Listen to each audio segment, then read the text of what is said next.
നടന്ന സ്ത്രീകളുണ്ടായിരുന്നു. പിന്നീട് വന്നപ്പോൾ അതിന്റെ പലിശയും അതിന്റെ മുതലും പലിശയും കൂടി വന്ന് നോക്കുമ്പോൾ ഇവര് ആദ്യം എടുത്ത ആ പൈസനേക്കാളും ഇവര് 25,000 50,000 രൂപ എടുത്തിട്ടുണ്ടെങ്കിൽ തീർച്ചയായിട്ടും അത് പിന്നീട് അത് 1,75,000 രൂപ എന്നുള്ള നിരക്കിൽ ഈ പറയുന്ന ആ ഒരു സ്വകാര്യ ഫിനാൻസുകാർ ഈ പാവപ്പെട്ട സ്ത്രീകൾക്ക് മേലെ ചാർത്തി കൊടുത്തു.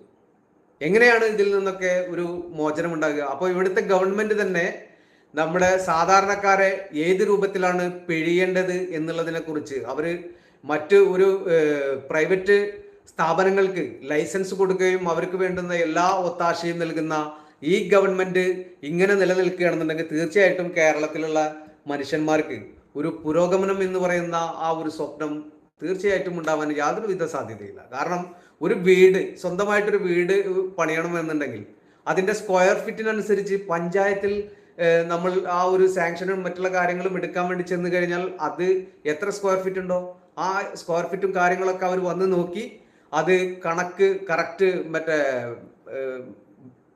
മീറ്റർ പിടിച്ച് കറക്റ്റ് ചെയ്ത് അതിനൊരു ഫൈനും ചാർത്തി അവരവരെ പണി നോക്കും. പിന്നീട് നമ്മളൊരു ബാത്റൂം, നമ്മൊരു വീട് വെച്ച വീടിന് ചിലപ്പോൾ ഒരു റൂമിനോട് ചേർന്ന് ഒരു ബാത്റൂം എടുത്തു കഴിഞ്ഞാൽ ആരെങ്കിലും വിളിച്ചു പറയും അവിടെ അനധികൃതമായിട്ട് ഒരു ബിൽഡിംഗ് പൊങ്ങുന്നുണ്ട്. ബിൽഡിംഗ് എന്താ? ബാത്റൂം ആയിരിക്കും. അപ്പൊ അതിന് വന്ന് പിന്നീടും ഒരു അളവാ മൊത്തത്തിൽ, ആ മൊത്തത്തിൽ അളന്നുകൊണ്ട് അതിന് ഡബിൾ ചാർജ്. ഇപ്പൊ കഴിഞ്ഞ ദിവസം നമ്മുടെ ഒരു അയൽവാസി ആ ഒരു തരം മാറ്റൽ എന്ന് പറയുന്ന ആ ഒരു ചീറ്റിംഗ് സംഭവത്തിന് വേണ്ടി മുഖ്യമന്ത്രിയുടെ ആള് ഒരു സീനിയർ സിറ്റിസൺ ആണ്, 96 വയസ്സുണ്ട്, എക്സ് മിലിറ്ററിക്കാരനാണ്, ഒരു നായരാണ്. അപ്പോൾ ഞാനാണ് ആ വ്യക്തിയുമായിട്ട് വടകരയിൽ RTO ഓഫീസിലൊക്കെ പോയി അതുപോലെ തന്നെ ട്രഷറിയിൽ പോയിട്ട് പൈസയൊക്കെ അടച്ചത്. അപ്പോൾ എൻ്റെ വണ്ടിയിലാണ് ഞാൻ കൊണ്ടുപോയത്, അപ്പൂപ്പനെ ഞാനാണ് കൊണ്ടുപോയത്. അപ്പോൾ പോകുമ്പോൾ തന്നെ അപ്പൂപ്പൻ നല്ല വിദ്യാഭ്യാസം ഉള്ള ഒരു വ്യക്തിയാണ്. ഇന്നും ഗ്ലാസ് ഉപയോഗിക്കാതെ തന്നെയാണ് ആ ഒരു ന്യൂസൊക്കെ പേപ്പറിൽ നോക്കി വായിക്കുന്നത്. വളരെ നല്ല ക്ലിയർ ആണ് ആള്. അപ്പോൾ എന്നോട് പറയാണ്, അബ്ദു ഒന്നിങ്ങോട്ട് വന്നേ എന്ന് പറഞ്ഞു. അപ്പൊ ഞാൻ ചെന്നപ്പോ എന്നോട് പറയാണ്, ഞാൻ ഈ ഭൂമിക്ക് തരം മാറ്റാൻ വേണ്ടി ഞാൻ അപേക്ഷ കൊടുത്തിട്ടുണ്ടായിരുന്നു. ഇപ്പോൾ അത് തരം മാറ്റി എന്നുള്ള ആ ഒരു മെസ്സേജ് വന്നപ്പോൾ അതിൽ 60,000 രൂപയുടെ ഉള്ളിൽ വരുന്ന ഒരു ബില്ല്. എന്ത് ദ്രോഹമാണ് ചെയ്യുന്നത്? ഗവൺമെന്റിന്റെ ഖജനാവിലേക്കാണ് ഈ പൈസ പോകുന്നത്. മനസ്സിലായോ? അപ്പോ നമ്മുടെ ഭൂമിക്ക് നമ്മൾ ഇവർക്ക് നികുതി കൊടുക്കുക.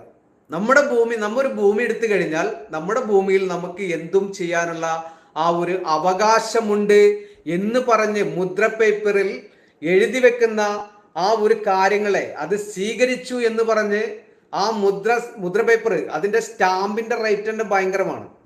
ആ സ്റ്റാമ്പ് പേപ്പറിൽ നമ്മൾ എഴുതി പിടിച്ചത് ശരിയാണെന്നുള്ളത് നമ്മൾ രജിസ്റ്റർ ഓഫീസിൽ പോയി രജിസ്ട്രാൾ മുൻപാകെ ഇരു ടീമും ആ ഒരു തമ്പും വെച്ചു കൊടുത്ത് അത് പക്കയാണ്, അത് നിങ്ങളുടെ ഭൂമിയാണ് എന്നുള്ള രൂപത്തിൽ നമുക്ക് തന്ന് പിന്നീട് അത് നിങ്ങൾക്ക് നിങ്ങളുടേതായിട്ടുള്ള ആവശ്യങ്ങൾ എന്ത് വേണമെങ്കിലും അതിൽ ചെയ്യാം എന്നുള്ള ആ ഒരു എഗ്രിമെന്റ് രൂപമാണ് ഈ ആധാരത്തിലുള്ളത്. അത് ഗവൺമെന്റിന്റെ സീലടിച്ച് ആ ഒരു രജിസ്റ്റർ ഓഫീസറുടെ സിഗ്നേച്ചറോട് കൂടിയാണ് നമുക്കത് കിട്ടുന്നത്. എന്നിട്ട് ആ ഭൂമിയിൽ നമ്മളൊരു വീട് വെക്കണം എന്നുണ്ടെങ്കിൽ, അതല്ലെങ്കിൽ ഒരു ബിൽഡിംഗ് വെക്കണം എന്നുണ്ടെങ്കിൽ അതിന് വേറെ പണം. അപ്പൊ അങ്ങനെ പണം കൊടുക്കാൻ യാതൊരുവിധ മാർഗവുമില്ലാത്ത പട്ടിണിപ്പാവങ്ങളാണ് ഈ മുണ്ടക്കൈ ചൂരൽമല എന്ന് പറയുന്ന ആ താഴ്ന്ന പ്രദേശങ്ങളിൽ ആ ചെറിയ രൂപത്തിലുള്ള വീടുകൾ വെച്ച് അവർ പിന്നീട് ആ ഒരു തേയില പറിച്ചും അതുപോലെ തന്നെ കാപ്പിക്കുരു കൊണ്ടുവന്ന് ഉണക്കി പൊടിച്ചും അതുപോലെ തന്നെ മറ്റേ കൊക്കപ്പഴം മറ്റ് സംഭവങ്ങളൊക്കെ അതുപോലെ തന്നെ ആ കുരു എടുത്ത് പൊടിച്ച് ചോക്ലേറ്റ് ആക്കി മാറ്റിയും ഒക്കെ ഓരോ വീടുകൾ കേന്ദ്രീകരിച്ച് ചോക്ലേറ്റ് ഇവിടെ കിട്ടുമെന്ന് പറഞ്ഞിട്ട് വയനാട്ടിൽ ഒരു ഒട്ടുമിക്ക വീടുകളുടെ ഫ്രണ്ടിൽ ബോർഡുകൾ കാണാൻ നമുക്ക് കഴിയും. അപ്പോൾ അവര് ആ ഒരു മേഖലയിൽ റബ്ബർ ആണെന്നുണ്ടെങ്കിൽ റബ്ബറിന്റെ ആ ഒരു പാലെടുത്ത് അവർ റബ്ബർ ഷീറ്റാക്കി മാറ്റി. ഇതൊക്കെ എവിടേക്കാ പോകുന്നത്? ഈ പറയുന്ന ഗവൺമെന്റിന്റെ ഖജനാവിലേക്ക് തന്നെയാണ് ഈ പോകുന്നത്. അപ്പൊ അവരുടെയുള്ള പട്ടിണിപ്പാവങ്ങളെ കൊണ്ട് രാവുമില്ല പകലുമില്ലാതെ അധ്വാനിപ്പിച്ച് അവരുടെ മൂല്യമൊക്കെ തട്ടിയെടുത്ത് ഈ പാവപ്പെട്ട സാധാരണക്കാർക്ക് ആ ചെരുവിൽ, ആ മലയുടെ ചെരുവിൽ ഒരു 3 സെന്റ് ഭൂമിയിൽ ചിലപ്പോൾ ഒരു ചെറിയ കിടക്കാനുള്ള ഒരു കൂരയായിരിക്കും അവർ നിർമ്മിച്ചിട്ടുണ്ടാവുക. പിന്നീടുള്ള കാലഘട്ടങ്ങളിൽ അവരെന്ത് ചെയ്തു? അവർക്ക് കിട്ടുന്ന പണത്തിന് ആ ഒരു വിളഞ്ഞു കിട്ടുന്ന ആ ഒരു വിളയെടുപ്പും മറ്റുമൊക്കെ ഗവൺമെന്റിന്റെ ഇതിലേക്ക് മാറ്റി മിച്ചം വരുന്ന പണം പിടിച്ചാണ് അവർ അവിടെ വലിയ ഒരു ബിൽഡിങ്ങും അവരുടെ സൗകര്യങ്ങൾക്ക് അനുസരിച്ചിട്ടുള്ള എല്ലാ ഒരു സംവിധാനങ്ങളും അവിടെ ചെയ്തു വെച്ചത്. അത് സാങ്ഷൻ ഇല്ലാതെ ഉണ്ടാക്കിയ വീടുകളാണ്. അവിടെ യാതൊരുവിധ മുന്നറിയിപ്പും ഇല്ലാതെയാണ് അവിടെ വീടുകൾ വെച്ചത് എന്നൊക്കെ പറയുന്നതിന്റെ ആ ഒരു ഇതൊന്നും നമുക്ക് മനസ്സിലാകുന്നില്ല. അപ്പൊ AP അബൂബക്കർ കാന്തപുരം ഉണ്ടാക്കിയ ആ ഒരു മർക്കസിന്റെ സംഭവം ഈ പറയുന്ന മുണ്ടക്കൈ ചൂരൽമലയുടെ എതിർദിശയിലാണ്. ആയിരക്കണക്കിന് ഏക്കർ ഭൂമിയാണ്, കാടാണ് അവർ പിടിച്ചെടുത്ത് അത് തരിശ് ഭൂമിയാക്കി മാറ്റി അവിടെ വലിയ മൾട്ടി ലെവലിലുള്ള ആ ഒരു ബിൽഡിംഗ് ഒക്കെ നിർമ്മിച്ചു വെച്ചിരിക്കുകയാണ്. അതിനൊക്കെ അവർക്ക് ഗവൺമെന്റിന് ഒരു സാങ്ഷൻ കൊടുക്കാനും അതുപോലെ അവർക്ക് വേണ്ടി അവരുടെ സ്ഥാപനം ഉണ്ടാക്കി കഴിഞ്ഞാൽ അവരിന്ന് മാത്രമല്ല ഒട്ടുമിക്ക ആളുകളും ഇങ്ങനെ തന്നെയാണ്, എല്ലാ വിഭാഗത്തിലും ഉണ്ടത്. അപ്പോ ഇവരെന്ത് ചെയ്ത് കഴിഞ്ഞാലും ആ പണക്കാരായിട്ടുള്ള ആളുകൾ പണം ഒഴുക്കിക്കൊണ്ട് എന്ത് സംവിധാനങ്ങൾ ഉണ്ടാക്കി കഴിഞ്ഞാൽ അതിന് ഉദ്ഘാടനം ചെയ്യാൻ മുഖ്യമന്ത്രി, ഈ മുഖ്യമന്ത്രി തന്നെയാണ് ഇതിനെല്ലാത്തിനും ഒത്താശ കൊടുക്കുന്നത്. അപ്പോ ഇത് നമ്മുടെ നാടിന് ഉപകരിക്കുന്ന ആ ഒരു സംഭവമാണ്, ശരിയാണ്. പക്ഷെ അതൊന്നും ശരിയല്ല എന്നൊന്നും ആരും പറയുന്നില്ല. പക്ഷെ ഈ പറയുന്ന ആ ഒരു അടിയൊഴുക്കും അതുപോലെ തന്നെ ആ ഉരുൾപൊട്ടലുമുള്ള ആ പ്രദേശത്ത് ഇവിടെ മെഡിക്കൽ വിദ്യാർത്ഥികളും അതുപോലെ തന്നെ മറ്റു പഠനത്തിന് വേണ്ടി സ്റ്റേ ചെയ്യുന്ന ഒട്ടുമിക്ക കുട്ടികളും അവിടെ ജീവിക്കേണ്ടതാണ്. അപ്പോൾ യാതൊരുവിധ സുരക്ഷിതവുമില്ലാത്ത ആ പ്രദേശത്താണ് ഒരു സാങ്ഷനും ഇല്ലാതെ ബിൽഡിംഗ് കെട്ടിപ്പൊക്കി എന്ന് പറയുന്നത്. ഇത് ഞാൻ പറയുന്നതല്ല, ഇത് ന്യൂസിൽ ഉണ്ടായ ഒരു സംഭവത്തെ ഞാൻ അത് എക്സ്പ്ലെയിൻ ചെയ്തെന്ന് മാത്രമേ ഉള്ളൂ.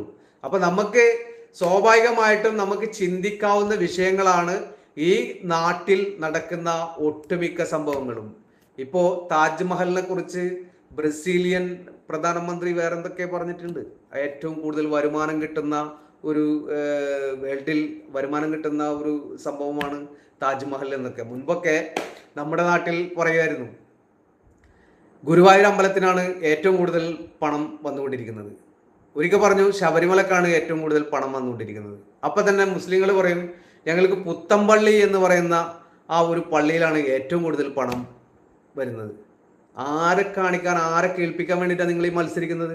അപ്പോൾ പിന്നീടുള്ള ഇപ്പോൾ ഒട്ടുമിക്ക പഴയകാല ആ ഒരു അമ്പലങ്ങളും അതുപോലെ പള്ളികളും ഒക്കെ പൊളിച്ചു മാറ്റുന്ന സമയവും ഒക്കെ അവിടെ ഉണ്ടാകുന്ന സാധനങ്ങളൊക്കെ പിന്നീട് ഗവൺമെന്റിന്റെ ആ ഒരു ഫണ്ടിലേക്കാണ് പോയിക്കൊണ്ടിരിക്കുന്നത്. അപ്പോൾ നമ്മൾ വഴിപാട് കൊടുക്കുക എന്ന് പറയും. ഈ വഴിപാട് കൊടുക്കുന്ന സംഭവങ്ങളൊക്കെ പിന്നീട് അത് ഖജനാവിന്റെ അകത്തളത്തിലേക്കാണ് പോയിക്കൊണ്ടിരിക്കുന്നത്. അപ്പൊ നമ്മള് കഷ്ടപ്പെട്ടുണ്ടാക്കുന്ന പണം പള്ളിയിലും അതുപോലെ തന്നെ ചർച്ചിലും ഈ പറയുന്ന ആ ഒരു ദേവാലയങ്ങളിലും ഒക്കെ കൊണ്ടിടുന്ന പൈസ അവസാനം വരുമ്പോ അത് മറ്റേ മുഖ്യമന്ത്രിയുടെ ഖജനാവിലേക്കാണ് പോകും. അപ്പോൾ തീർച്ചയായിട്ടും നമ്മൾ വളരെയധികം ശ്രദ്ധിച്ച് സൂക്ഷിച്ച് പണ്ട് കാലങ്ങളിൽ മനുഷ്യർ ജീവിച്ചിരുന്ന പോലെ ലഘുവായിട്ടുള്ള ഭക്ഷണം കഴിച്ച് മുന്നോട്ട് പോവുകയാണെന്നുണ്ടെങ്കിൽ കൂടുതൽ ആഡംബരമില്ലാത്ത രൂപത്തിലുള്ള ചെറിയ വീടുകളും മറ്റുമൊക്കെ ഉള്ളതിനനുസരിച്ച് ഉണ്ടാക്കി ഒതുങ്ങിക്കൂടി നമുക്ക് വീടില്ല കൂടില്ല എന്നുള്ള ഒരു വിഷമമോ മറ്റൊന്നുമില്ലാത്ത രൂപത്തിൽ ജീവിച്ചു പോകാൻ എല്ലാ മനുഷ്യർക്കും അതിനുള്ള കഴിവും ബുദ്ധിയും ഉണ്ടാകട്ടെ എന്ന് പ്രാർത്ഥിച്ചുകൊണ്ട് എൻ്റെ ലൈവ് അവസാനിപ്പിക്കുന്നു. ബൈ. ഒരുപാട് ആൾക്കാർ കമൻ്റ് ഇട്ടിട്ടുണ്ട്, അവർക്കൊന്നും മറുപടി കൊടുക്കാൻ ഈ സമയത്തിൽ എനിക്ക് കഴിയില്ല. കാരണം കുറേ അനാവശ്യങ്ങൾ പറഞ്ഞിട്ടും പലരും പല രീതിയിലും നമ്മളെ ആ ഒരു എന്താ പറയുക ചെയ്യുന്ന ആ ഒരു അല്ലെങ്കിൽ സംസാരിക്കുന്ന ആ കാര്യങ്ങൾ അതിനെ ഇല്ലായ്മ ചെയ്യാനും ആ ശ്രദ്ധ അവരിലേക്ക് വരുത്താനും വേണ്ടി പല ആൾക്കാരും കമൻ്റ് ഇടുന്നുണ്ട്. അപ്പോൾ എല്ലാവരുടെ കമൻറ്റും നമുക്കൊന്നും നോക്കേണ്ട ആവശ്യമൊന്നുമില്ല. ഒറ്റ നോട്ടത്തിൽ ചില കമൻ്റ് ഞാൻ വായിച്ചു, അത് അവസാനിപ്പിച്ചു. എല്ലാവർക്കും വളരെയധികം സന്തോഷമുണ്ട്. എന്തായാലും ലൈവിൽ വരുമ്പോൾ കമൻറ്റിൽ വരുന്നതൊക്കെ സന്തോഷമാണ്. ബൈ.